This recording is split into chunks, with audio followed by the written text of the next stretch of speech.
Hello my dear ones. आज इस video में मैं बात करने वाली हूँ एम्पैथी, जो कि एक ब्यूटीफुल आर्ट है दूसरों की फीलिंग्स को समझने के लिए।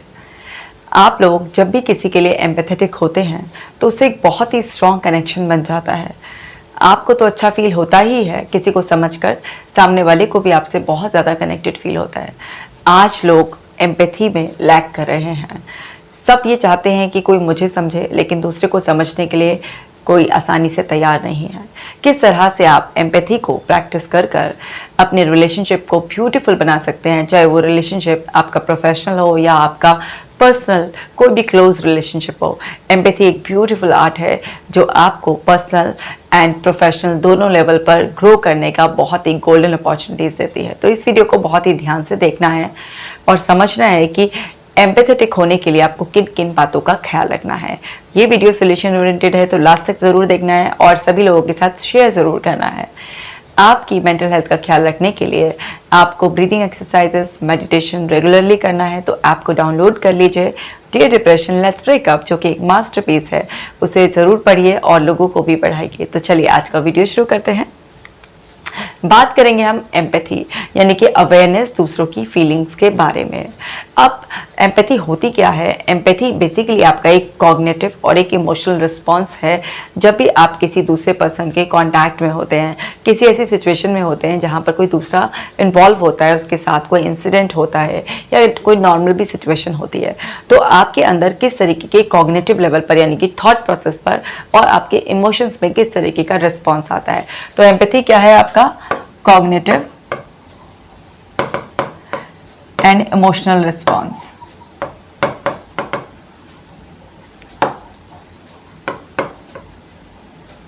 जो भी लोग एम्पैथेटिक होते हैं एक्चुअली वो एक बहुत ही स्ट्रॉन्ग रिलेशनशिप बना पाते हैं। उनकी इंटरपर्सनल स्किल्स बहुत अच्छी होती हैं। उनकी अंडरस्टैंडिंग जितनी अपने लिए अच्छी होती है उतनी ही दूसरों के लिए भी अच्छी होती है। हर इंसान अपने लिए काइंड होता है, लेकिन अगर वही काइंडनेस दूसरों के लिए जेन्युइनली आ जाए तो इससे आपके रिश्ता की खूबसूरती बहुत ज़्यादा बढ़ जाती है। आज कपल्स भी एम्पैथेटिक नहीं होते, दूसरे के लिए इतना ज़्यादा एम्पैथी को लैक करते हैं। इसकी वजह से उनकी रिलेशनशिप में हार्शनेस आ जाती है। कई बार आपके बच्चे से कुछ गड़बड़ हो जाती है, आप उसे एम्पैथाइज करे बिना उसे पनिशमेंट देते हैं, तो वहाँ पर इमोशनल बाउंड्री क्रिएट हो जाती है। कई बार बॉस अपने एम्प्लॉयज़ को एम्पैथाइज नहीं कर पाते हैं, कई बार आप दूसरे का पॉइंट नहीं समझ पाते हैं। तो तरह तरह से एम्पैथी की कमी होने की वजह से आपकी लाइफ में प्रॉब्लम आती है। तो समझते हैं एम्पैथी आखिर है क्या। एम्पैथी है be genuinely curious about others. Genuinely आप जब दूसरों के बारे में क्यूरियस होते हैं, उत्सुकता जाहिर करते हैं, आप इंटरेस्ट शो करते हैं उनकी लाइफ में, उनको सुनने में, किसी भी तरीके से मदद करने में। वो किसी परेशानी में है, अगर वो आप तक पहुंचने की कोशिश कर रहे हैं तो आप जेन्युइनली उनमें इंटरेस्ट शो करते हैं, क्यूरियसिटी शो करते हैं, तो भी आप एम्पैथी प्रैक्टिस कर रहे होते हैं। क्योंकि जब भी आप जेन्युइनली किसी में भी इंटरेस्ट शो करते हैं, क्यूरियस होते हैं किसी के बारे में जानने के लिए, आप उसे अपने वर्बल नॉन वर्बल एक्सप्रेशन से ये जताते हैं कि आप मेरे लिए इम्पॉर्टेंट हो और आपको जानने के लिए मैं उत्सुक हूँ, अपना टाइम लगाने में इंटरेस्टेड हूँ, तो वहाँ पर उस पर्सन से आपका एक ऑटोमेटिकली सबकॉन्शियसली एक स्ट्रॉन्ग कनेक्शन बन जाता है। तो हमेशा लोगों में जेन्युइनली इंटरेस्ट दिखाइए। अब ऐसा पॉसिबल नहीं है कि आपको हर इंसान में ही ऐसे जेन्युइनली इंटरेस्ट दिखाने का मौका मिले। एटलीस्ट उन लोगों के साथ तो आपको जेनरस होना ही है जो आपके नियर एंड डियर वंस हैं, या स्पेशली वो पर्सन जो आपको इस लायक समझता है कि आप उसके किसी काम आ सकते हैं। दूसरा जो एम्पैथी है वो करना है, आपको इमेजिन करना है अपने आप को दूसरे के शो में। कहते हैं ना कि दूसरे के जूते में पैर डाल कर देखो कितना हर्ट करता है। कई बार हमें अपने पॉइंट ऑफ व्यू से वो चीज़ इतनी बड़ी लग नहीं रही होती है, लेकिन जब भी कोई इंसान आपको अपनी बात को एक्सप्रेस करे तो उसको जज किए बिना नॉन जजमेंटल एटीट्यूड से ये समझने की कोशिश कीजिए कि अगर उसकी आंखों में आंसू हैं तो वास्तव में ये उसके लिए बड़ी बात है। अगर कोई इंसान बेचैन होकर बार बार किसी चीज़ को रिपीट कर रहा है तो इसका मतलब ये नहीं है कि वो कुछ पागलपन कर रहा है, बार बार एक ही बात का गाना गा रहा है। नहीं, उसको इस तरीके से डिसहार्टन करने की बजाय आप अंडरस्टैंड करने की कोशिश कीजिए कि उसके लिए ये बड़ी बात हो सकती है। क्योंकि कोई बात अगर आपके लिए छोटी है लेकिन दूसरे के लिए बड़ी हो सकती है। देखिए ना, जैसे मान लीजिए किसी इंसान के लिए 500 रुपये खर्च करना ऐसे ही बात है कि जैसे 5 रुपए उड़ा दिया हूँ, लेकिन किसी के लिए 500 रुपये खर्च करना बहुत बड़ी बात हो सकती है। तो इसी तरीके से इमोशन के लेवल पर भी ऐसा होता है। तो आपको जज नहीं करना है। तो आपका एटीट्यूड कैसा होना चाहिए? Non judgemental.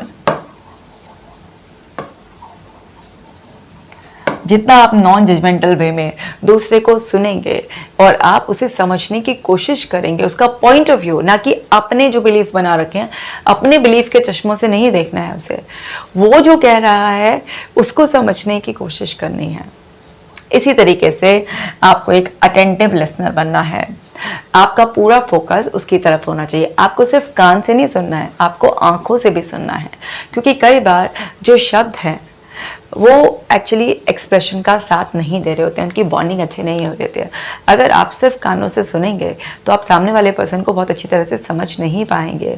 आपको उस पर्सन को कानों के साथ साथ आंखों से भी सुनना है। अब आंखों से कैसे सुना जाता है? बॉडी लैंग्वेज से, क्योंकि जब भी कोई इंसान एक्सप्रेस करता है तो वो अपने शब्दों को भी बयान कर रहा होता है और अपने शरीर की भाषा से अपनी भावनाओं को भी व्यक्त कर रहा होता है। तो अब शब्दों को सुनने के लिए तो कान मिले हैं और शरीर को सुनने के लिए आंखें मिली हैं।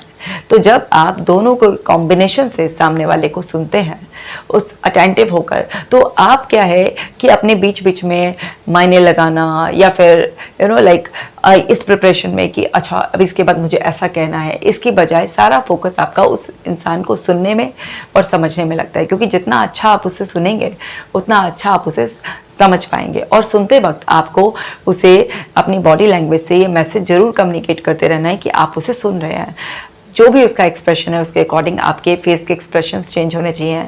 कोई अगर थोड़ा सा दुख की बात है तो आपके चेहरे पर भी वो दुख व्यक्त होना चाहिए। अब ऐसा नहीं कि आप रोना ही शुरू कर दें, तो ये भी गलत हो जाएगा। मतलब एक फेस पे ऐसे एक्सप्रेशन आने चाहिए कि हाँ आप समझ पा रहे हैं कि वाकई दुख की बात हो सकती है। तो कुछ ऐसे नोडिंग करना, गर्दन हिलाना या किसी भी तरीके से हम हाँ कुछ कर कर इस तरीके से मैसेज उसको कन्वे कर लेना है कि आप उसे सुन रहे हैं लगातार, आप बिल्कुल अटेंटिव है, आपका सारा ध्यान उसी की तरफ है। ये नहीं है कि आप अपने मोबाइल को स्क्रॉल कर रहे हैं या इधर उधर देख रहे हैं। तो उससे उस पर्सन को बिल्कुल भी एहसास नहीं होगा कि वो पर्सन आपके लिए इंपॉर्टेंट है और उस पल में आप उसके साथ हैं। तो इस बात का खास ख्याल रखना है। इसी तरह से डिस्कवर करनी है सिमिलैरिटीज।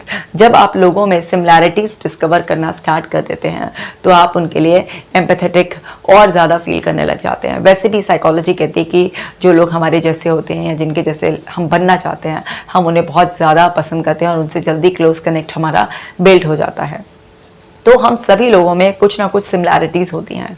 अगर आप चाहते हैं कि किसी भी पर्सन से आपको अच्छी स्ट्रॉन्ग कनेक्टिविटी बनानी है, उसको समझना है, उसके क्लोज जाना है, तो कुछ ना कुछ सिमिलैरिटीज़, क्योंकि ये एम्पैथी केवल किसी को सुनने या किसी की हेल्प करने या शेयर करने तक लिमिटेड नहीं है। ये भी है कि अगर आप किसी भी पर्सन के और क्लोज भी जा रहे होते हैं तो भी आपको एम्पैथेटिक रिस्पॉन्स है, उसको समझते हुए कि हाँ उसको अपना एक टाइम लगेगा क्लोज आने में। जैसे आपको मान लीजिए कोई पर्सन पसंद आया, आप उससे क्लोज फ्रेंडशिप करना चाहते हैं, तो ऐसा नहीं है कि आपको पसंद आया और एकदम से आपने ऑफर किया और वो जो है ना एकदम से आपके लिए ऑफर एक्सेप्टेड हो जाएगा। नहीं, आपको समझना है कि हर इंसान अपना एक प्रॉपर टाइम ले सकता है। तो उसमें आपको पेशेंस बनाए रखना है और एम्पैथाइज करना है कि सामने वाले को भी आपको समझना है, सामने वाले को भी अपना टाइम चाहिए, तो उसको उसका टाइम देना है। तो आपको उससे कनेक्शन फास्ट बिल्ड करने के लिए, एम्पैथी को प्रैक्टिस करने के लिए आप क्या है उसमें कुछ सिमिलैरिटीज़, कुछ भी ऐसी कॉमन चीज़ें आप फाइंड आउट कर सकते हैं जिस पे आप साथ में हंस सकें, साथ में अपने ओपिनियन एक्सप्रेस कर सकें, साथ में आपका एक बॉन्ड डेवलप हो जाए।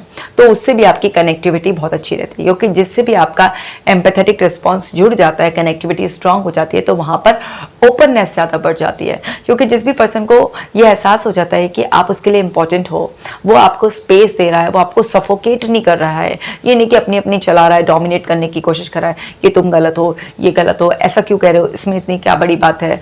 ये सब चीज़ें जब उसको एहसास होता है कि ये सब चीज़ें इस रिलेशनशिप में नहीं है, मेरे को फ्रीडम है अपने आप को एक्सप्रेस करने की, तो वो और ओपन अप होता है, आपसे और कनेक्टिविटी फील करता है। तो कोशिश कीजिए कि कुछ सिमिलैरिटीज़ भी उसके अंदर ऐसे ढूंढिए क्योंकि जब भी लोग कुछ कॉमन देखते हैं अपने में और दूसरे पर्सन में, तो वो और ज़्यादा कनेक्टेड फील करते हैं, चाहे वो कपड़ों को लेकर हो, चाहे कुछ आदतों को लेकर हो, चाहे वो उनका कुछ बोलने का तरीका हो, या किसी भी एरिया में मान लीजिए वर्क में पैशन हो, कुछ भी ऐसी सिमिलैरिटीज़ आप देखकर उनसे कनेक्टिविटी मेंटेन कर सकते हैं। अब ये नहीं कि एक ही पॉइंट का ध्यान रखना है, ये पॉइंट का तो सारे का ध्यान रखना है कि जब सुनना है तो भी अटेंटिव होकर सुनना है, समझना है दूसरे का पॉइंट ऑफ व्यू। बट ये वाला जो पॉइंट है ये बेसिकली आपको बहुत जल्दी क्लोज ले आता है। मान लीजिए आपके घर में ऐसा लग रहा है कि कोई इंसान के मन में कुछ बात चल रही है, वो कुछ परेशान है और वो ना किसी तरह से ओपन अप नहीं हो रहा है, क्योंकि उसको कहीं ना कहीं रिजेक्शन का एक फियर है, या उसे लग रहा है कि कहीं अनहर्ड ना रह जाऊं मैं, या कहीं ऐसा ना हो कि कोई सुन ले मेरी बात का फिर उसके अलग अलग मीनिंग दे, उसे समझे ना। तो आपको उसे और कनेक्ट करने के लिए उसके अंदर कुछ सिमिलैरिटीज़, मान लीजिए वो उदास है तो आपको उसे अपना कुछ इस तरीके से जाहिर करना है कि हाँ भाई, उदास तो कोई भी हो सकता है, अपना भी आप उसे बता सकते हैं कि आप जो है ना इस तरीके से कभी उदास थे, या कोई भी ऐसे कॉमन वो बताकर कि मान लीजिए आपने देखा वो पर्सन सैड है और उसकी आंखों में आंसू हैं, तो आप उसे ये भी बता सकते हैं कि जब आप उदास होते हैं तो आपकी आंखों में भी आंसू होते हैं। तो इस तरीके से कुछ कॉमन सी ऐसी सिमिलैरिटीज़ भी आप उसे जता सकते हैं। या किसी से फास्ट बॉन्डिंग क्रिएट करनी होती है तो एक सबसे अच्छा वो होता है कि आप अपने आउटफिट को ऑलमोस्ट सेम कर लें, सामने वाला पर्सन बहुत जल्दी कनेक्टेड फील करता है। छोटे छोटे अलग अलग बहुत सारे आइडियाज़ हो सकते हैं, सारे वीडियो में बताना बहुत मुश्किल है, लेकिन मैं सिर्फ आपको आइडिया दे रही हूँ कि किस किस तरीके से आप सिमिलैरिटीज़ जताकर, चाहे वो मेंटल लेवल की हो या फिजिकल लेवल की, अपीयरेंस लेवल की, किसी भी लेवल की, आप उस पर्सन से कनेक्टिविटी बना सकते हैं। इसी तरीके से शेयर हु यू आर, अपने बारे में शेयर करना भी बहुत ज़्यादा ज़रूरी है। अब अपने बारे में केवल अच्छी अच्छी बातें शेयर करना नहीं, अपनी वीकनेसेस भी शेयर करना, अपने फेलियर्स भी शेयर करना, क्योंकि जब आप किसी पर्सन के साथ होते हैं, उसके साथ रिलेशनशिप में होते हैं और आप एक अच्छी एम्पैथेटिक रिलेशनशिप उसके साथ मेंटेन करना चाहते हैं, तो आपको ऑनेस्ट होना पड़ता है।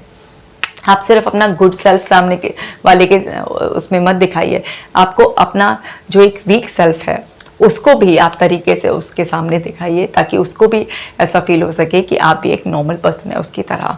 अगर आप अपने आप को बहुत ज़्यादा शो ऑफ करके हमेशा प्रेजेंट करते हैं, एक मिस्टर फिक्स या मिस फिक्स की तरह कि आपके पास तो हर चीज़ को फिक्स करने का बस एकदम रेडीमेड आइडिया है, तो इससे भी ना लोग आपसे बहुत ज़्यादा कनेक्टिविटी फील नहीं करते हैं। उनको ऐसा लगता है कि आप ओवर स्मार्ट बनने की कोशिश कर रहे हैं। तो वहाँ पर क्या है कि आपके अंदर लिसनिंग स्किल्स अच्छी हैं, आपके अंदर कुछ सिमिलैरिटीज़ भी आप फाइंड आउट कर लेंगे, लेकिन आप जो है ना वहाँ पर अपने आप को बहुत स्ट्रॉन्ग दिखाने के चक्कर में कई बार अपने ट्रू सेल्फ को शेयर ना करने की वजह से वो पर्सन आपकी उन क्वालिटीज़ को भी ओवरलुक कर कर आपसे डिस्कनेक्टेड रह सकता है। तो आपको बताना है ओपनली कि आप सामने वाले में क्यों इंटरेस्टेड हैं, या आपके भी कुछ फ्लॉज हैं, आपके अंदर भी कुछ वीकनेसेस हैं। अपने ट्रू सेल्फ को आगे लेकर आना है आपको, मतलब अपने फेक सेल्फ के साथ आप दूसरे को एम्पैथाइज कर ही नहीं सकते। और आपको ये भी समझना है कि कोई आपको ओवर यूज़ ना कर सके, क्योंकि जब कई बार आप बहुत ज़्यादा एम्पैथेटिक हो जाते हैं तो भी लोग आपका फ़ायदा उठाने की कोशिश करते हैं। वहाँ पर उनको लगता है अरे ये पर्सन तो बहुत ही अंडरस्टैंडिंग है, इसी के ऊपर बहुत सारी रोल्स एंड रिस्पॉन्सिबिलिटी जो है ना डाल दो। या वो लोग अपने किसी भी हार्ड टाइम में किसी भी कोई भी एक्सप्रेस करना हो तो आपको वो अननेसेसरी किसी भी टाइम पर डिस्टर्ब कर सकते हैं। तो आपको अपने लिए भी क्लियर एक बाउंड्री सेट करनी है, उन लोगों को ये बताना है कि आप एम्पैथेटिक हैं, ठीक है, आप दूसरों की मदद करने के लिए जेन्युइनली तैयार हैं, आप अंडरस्टैंडिंग हैं, आप कोऑपरेटिव हैं, लेकिन इसका मतलब ये नहीं है कि आपकी पर्सनल लाइफ ख़त्म हो गई है। इसका मतलब ये नहीं है कि आपका अपना कुछ सेल्फ इमेज नहीं है। आपको उन्हें क्लियर ये मैसेज देना है कि भाई मैं आपके लिए अवेलेबल हूँ, लेकिन 24/7 नहीं, मेरी भी अपनी कोई पर्सनल लाइफ है, मेरी भी अपनी कोई लिमिटेशन है। तो आपको बहुत स्ट्रिक्ट वे में नहीं, लेकिन एक क्लियर वे में अपने बाउंड्रीज को भी दूसरे के सामने रखना है, क्योंकि अगर आपकी वो बाउंड्रीज नहीं होंगी, आपका ट्रू सेल्फ, मान लीजिए आपने शुरू में कुछ लोगों के सामने इस तरीके से दिखाया कि नहीं आप तो बहुत ही जेन्युइनली इंटरेस्टेड हैं, हर पर्सन के लिए कभी भी अवेलेबल हैं, और कुछ टाइम बाद आप खुद सफोकेट होने लग जाएंगे। और फिर जब आप अपना एक रियल सेल्फ दूसरी तरीके से प्रेजेंट करने की कोशिश करेंगे तो लोग आपकी इमेज को 360 डिग्री चेंज कर देंगे कि अच्छा दिखावा चल रहा था अभी, जबकि ऐसा नहीं है कि आप दिखावा कर रहे थे, आप जेन्युइनली वैसा कर रहे थे, लेकिन लोग आपको मिसअंडरस्टैंड कर जाएंगे। तो शुरू में ही अपनी रियल इमेज को पोर्ट्रेट कर दें विद सोशल नॉर्म्स। ऐसा भी नहीं है कि आप जो है ना बिल्कुल ही ऐसे कि हाँ मुझे तो रॉ होना है, तब भी लोग आपको अंडरस्टैंड करने की बजाय आपकी सादगी को, आपके स्ट्रेट फॉरवर्ड उसको देखने की बजाय मिसअंडरस्टैंड कर लेंगे।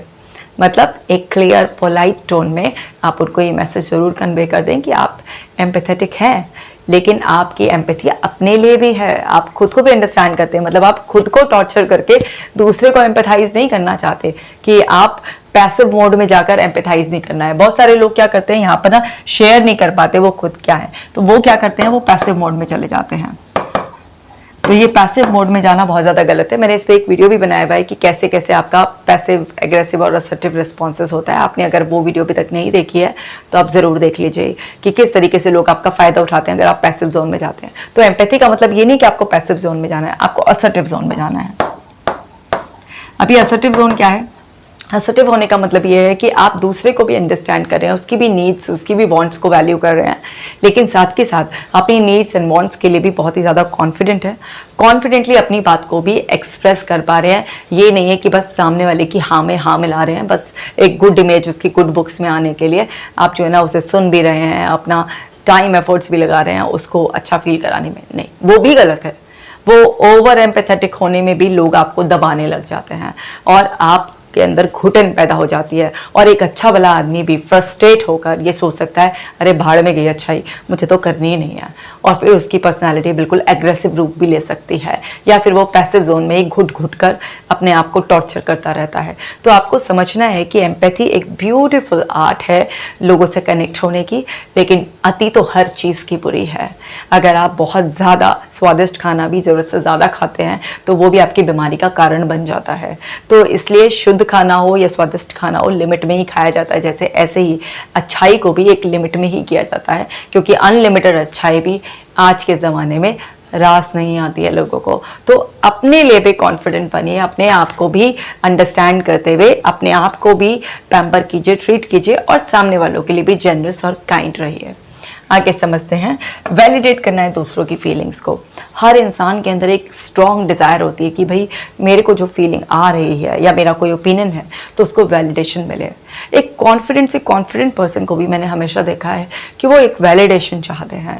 किसी को भी अगर कोई पॉजिटिव फीडबैक भी मिलता है तो वो भी एक तरीके का वैलिडेशन होता है, तो वो बहुत अच्छा लगता है। ग्रेट स्पीकर्स को भी जब उनका ऑडियंस वैलिडेट करता है, क्लैपिंग कर कर, अप्रिशिएट करके, तो उनको उस वैलिडेशन से बहुत फील गुड आता है।